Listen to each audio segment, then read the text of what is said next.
one of the mushroom murder trial is done. Here's a quick summary of what the jury has heard so far. Erin Patterson is accused of faking a cancer diagnosis to lure her relatives to her Leongatha home for lunch in July 2023. The prosecution claims she deliberately poisoned them with beef Wellingtons laced with death cap mushrooms. She invited her estranged husband, Simon Patterson, to the lunch, but he sent her a message the day before saying he felt too uncomfortable to be there.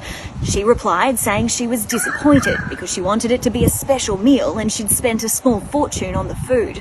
Simon's parents, Don and Gail Patterson, and his aunt and uncle, Heather and Ian Wilkinson, who were all at the lunch, fell ill later that evening. Don, Gail and Heather died days later.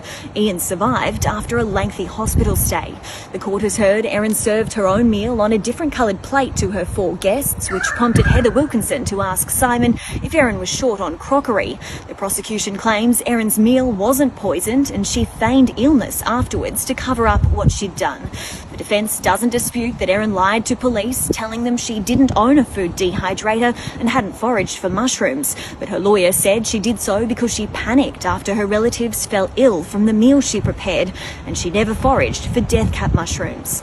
Erin Patterson has pleaded not guilty to 3 counts of murder and 1 count of attempted murder, and she has always maintained her innocence. She insists she never meant to poison anyone and her relatives' deaths were a tragic accident.